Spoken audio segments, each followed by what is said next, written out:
Hey everybody, Cheryl here again today with the camera just a little bit too close. So, what I wanted to share with you guys today, yesterday I had the opportunity to be off, and while I was off with some medical issues, I had time to play on my phone and look through education forums.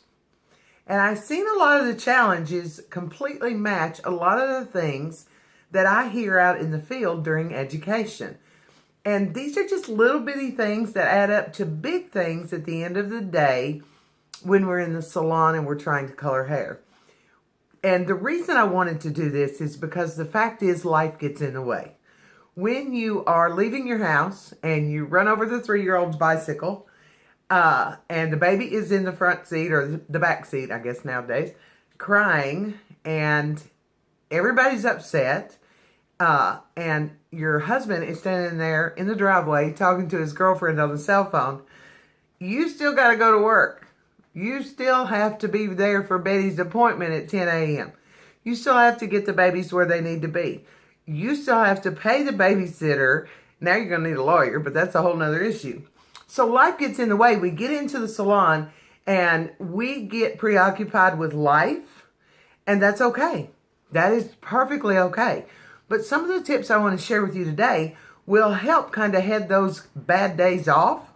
Most of them are not that bad, but the bad days off to where when you need to be reeled in and stay focused, you'll know exactly how to do that. So the first thing I wanted to talk about is toning.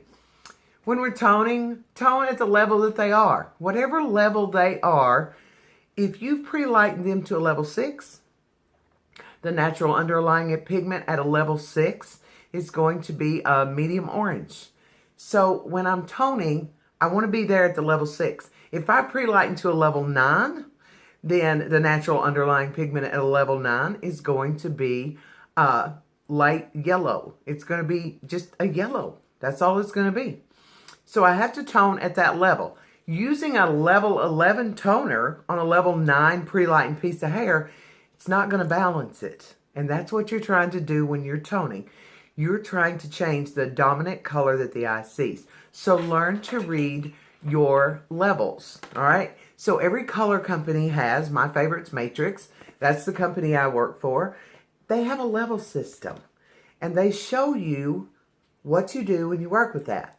And then each of the clients bring to your hair color party a natural underlying pigment, something that was rarely even spoke to when I was in school. So I had to get into education to learn the value of understanding the natural underlying pigment. Coolest thing about Matrix is whatever level you're working with, you have a visual to actually go in and find the natural underlying pigment so that you know what the client is contributing to the outcome of the hair color. The outcome of that hair color will forever and always be a combination of what's in that tube and what already exists within their hair. That's how we create successful color. All right. And when the client says they see red in their hair, clearly identify that it's red. Slow down, take a deep breath. Is it really red, or is it red orange? Or is it yellow gold? Whatever it is, when you're trying to neutralize it, if you've clearly identified it based on your eyes and not her words, then you'll be able to balance it very, very much easier. Much, much easier. Okay? That didn't sound real good. And then one of the other things that I find is real helpful, I don't have to do it real often, but it's a simple piece of paper and an ink pen handy so that if I have a client comes in, she's got this much regrowth, she's got a color 2 more inches down the shaft, it's a different color, a whole different thing going on the ends, and maybe even some leftover ombre or balayage on towards the ends of her hair. So she's got 3, 4, or 5 different things going on in the same strand of hair, and all of a sudden she wants me to create that one perfect color. Problem with that usually is that she wants that one perfect color to be a level or 2 lighter than her natural. So I've got hair that needs to be lifted, hair that needs to be deposited, so on and so forth. So one of the things that I found very helpful that one of my mentors taught us was to look at the hair like this is the side of the head. And I'm going to draw you out what looks like, this looks like a pennant flag, but the reality is, or maybe like a gnome hat.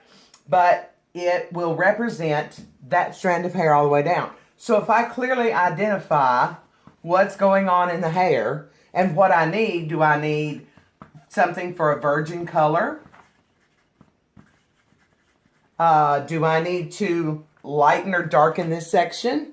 Do I need to deepen this section? Do I need to fill this section or use a darker color? Do I need a permanent? Do I need a little bit of lift right here? Do I need a demi-permanent? Whatever I need, I can write down here.